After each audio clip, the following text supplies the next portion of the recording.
नमस्कार साथियों, civil step के यूट्यूब चैनल में आप सबका स्वागत है। मेरा नाम है अजय और आशा करता हूं कि आप सब पूर्ण रूप से स्वस्थ होंगे और बहुत अच्छे से अपनी परीक्षा की तैयारी भी कर रहे होंगे। तो चलिए साथियों, आज की इस वीडियो को आरंभ करते हैं। साथियों, आज की इस वीडियो में हम बात करने वाले हैं एचपीएस मेंस हिंदी की परीक्षा के बारे में।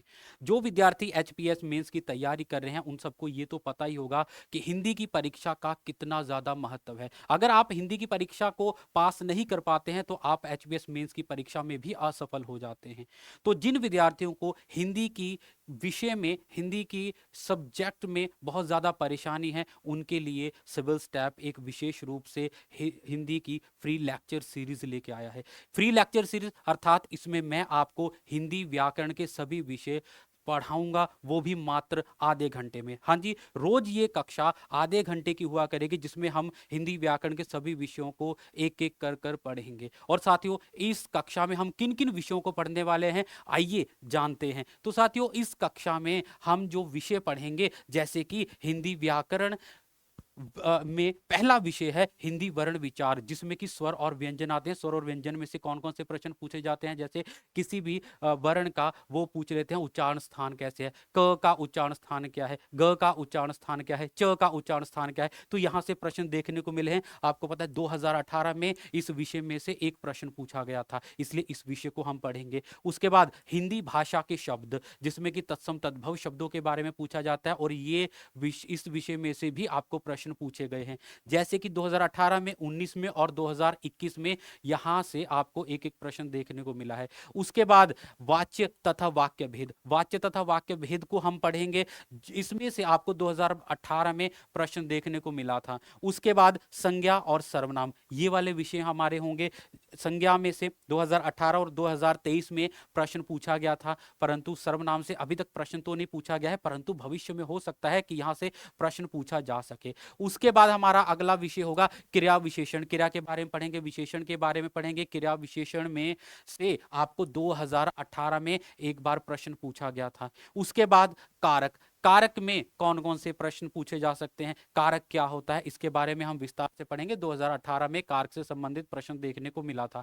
उसके बाद संधि, बहुत ही महत्वपूर्ण विषय है हिंदी व्याकरण का और अधिकतर विद्यार्थियों को संधि में बहुत ज्यादा समस्याएं आती हैं। संधि याद नहीं होती, संधि कितनी प्रकार की होती है, व्यंजन संधि के कौन कौन से नियम है, स्वर संधि के कौन कौन से नियम है, विसर्ग संधि में विसर्ग कहाँ कहाँ, कब कब, कैसे कैसे परिवर्तन होता है, ये सारी सारी चर्चा हम करेंगे। संधि से आपको 2018, 2019 और 2020 में से यहां से आपको प्रश्न देखने को मिला था। उसके बाद समास हमारे पास आता है। समास में 2018, 19, 20 और 21, मतलब कि समास भी बहुत ज्यादा महत्वपूर्ण है। यहां से भी आपको कोई ना कोई प्रश्न देखने को मिला है, तो भविष्य में भी आशा है कि आपको यहां से कोई ना कोई प्रश्न देखने को मिलेगा। उसके बाद अलंकार आ जाते हैं। साथियों, अलंकार से संबंधित अभी तक कोई भी प्रश्न देखने को नहीं मिला है, परंतु अगर हमें प्रश्न देखने को नहीं भी मिलता है, अलंकार कहां पर काम आते हैं, जब हम काव्य अंश की व्याख्या करते हैं, काव्यांश की जब व्याख्या करते हैं, जिसको हम बोलते हैं पद्यांश भी बोला जाता है,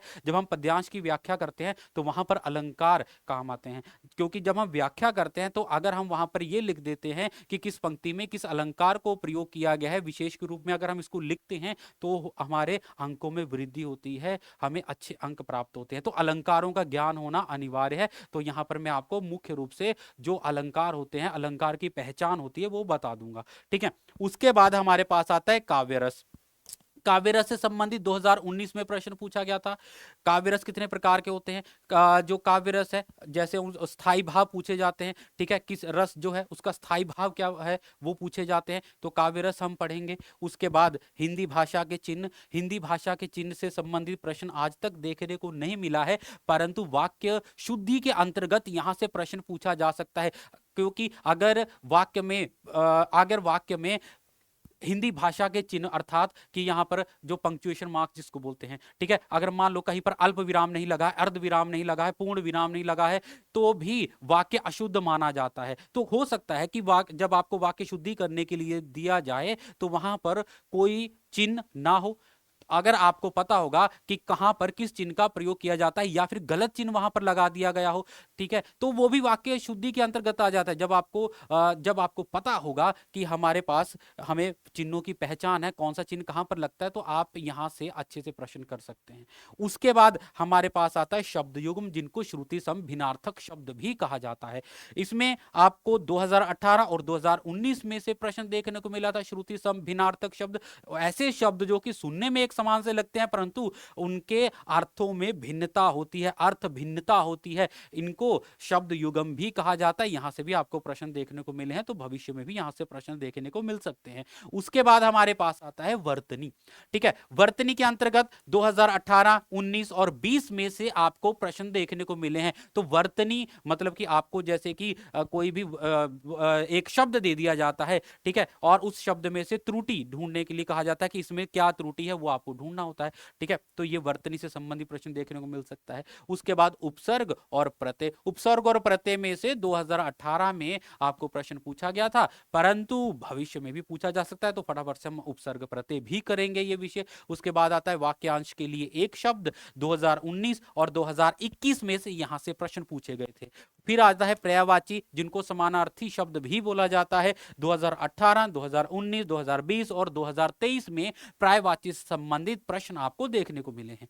उसके बाद हमारे पास आता है अनेकार्थी शब्द, ठीक है। अनेकार्थी शब्द में से अभी तक प्रश्न देखने को नहीं मिला है, परंतु इस विषय को भी हम पढ़ लेंगे। उसके बाद बहुत ही महत्वपूर्ण विषय आ जाता है लोकोक्तियां एवं मुहावरे, जो कि 2018, 2019 और 2020 में यहां से प्रश्न देखने को मिला है। मुहावरे क्या होते हैं, लोकोक्ति में अंतर, मुहावरे और लोकोक्ति में क्या अंतर है, जब हमें मुहावरे को वाक्य में प्रयोग करना है तो क्या ध्यान में रखना है, जब हमने लोकोक्ति को वाक्य में प्रयोग करना है तो क्या ध्यान रखना है, यह हमें पता होना चाहिए। क्योंकि अधिकतर विद्यार्थी यही गलती करते हैं, किस प्रकार से हमें मुहावरे को वाक्य में प्रयोग करना है, हमारा वाक्य किस प्रकार का होना चाहिए, यही हम चर्चा करेंगे इस विषय में। हम इस संबंध में पूर्ण ज्ञान में आपको दूंगा। उसके बाद हमारे पास आता है काव्यांश व्याख्या तथा गद्यांश व्याख्या, बहुत ही महत्वपूर्ण विषय, काव्यांश और गद्यांश व्याख्या।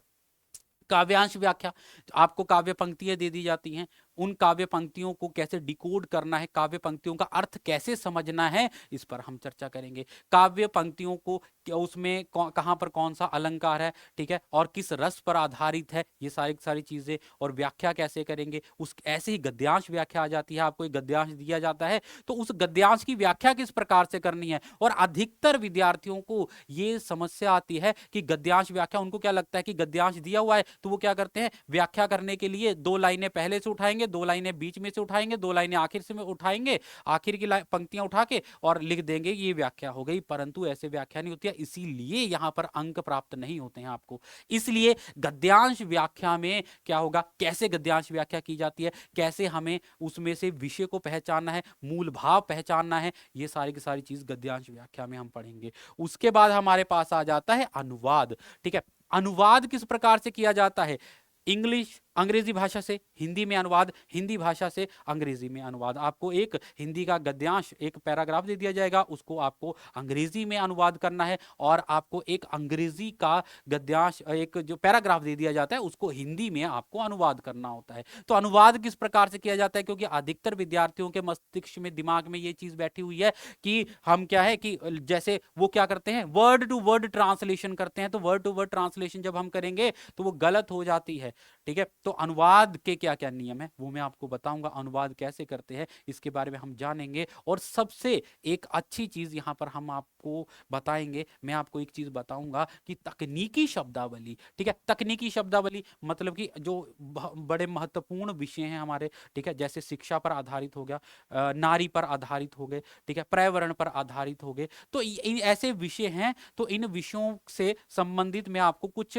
तकनीकी शब्द बताऊंगा, उनको अंग्रेजी में क्या कहते हैं, हिंदी में उनका रूपांतरण क्या होता है, क्योंकि अधिकतर विद्यार्थियों के दिमाग में ये तो होता है कि अंग्रेजी में इसे क्या कहते हैं, परंतु जब हिंदी में उसको अनुवाद करना शुरू करते हैं तो वो गलत ही लिख देते हैं, अंग्रेजी शब्द को उसी देवनागरी लिपि में उसी प्रकार से लिख देंगे, परंतु वो वहां पर गलत होता है। उसका उसका उचित अनुवाद क्या है वो मैं आपको बताऊंगा। और अगर शिक्षा से संबंधित आपको कोई भी निबंध आता है तो उस वो वाली शब्दावली का आप प्रयोग कर सकते हैं, ये आपको बहुत ही ज्यादा लाभ देगा, ठीक है जी। तो ये हमारे विषय हैं, इन विषयों को हम पढ़ेंगे। इस यहाँ पर बड़े विस्तार से आपको पढ़ाया जाएगा, इसलिए आपको रोज 7 बजे शाम को 7 से 7:30 बजे कक्षा हुआ करेगी। आपको 7 बजे कक्षा देखनी है, क्योंकि ये आपको रिकॉर्डेड फॉर्म में मिलेगी, तो आप इसको अपनी सुविधा अनुसार कभी भी देख सकते हैं, ठीक है। परंतु 7 से 7:30 बजे आपको ये कक्षा मिला करेगी, जिसमें कि आपको एक विषय पढ़ाया जाएगा और अच्छे से आपकी यहाँ से रिवीजन हो जाएगी। इस कक्षा के साथ जुड़कर आप लाभ लें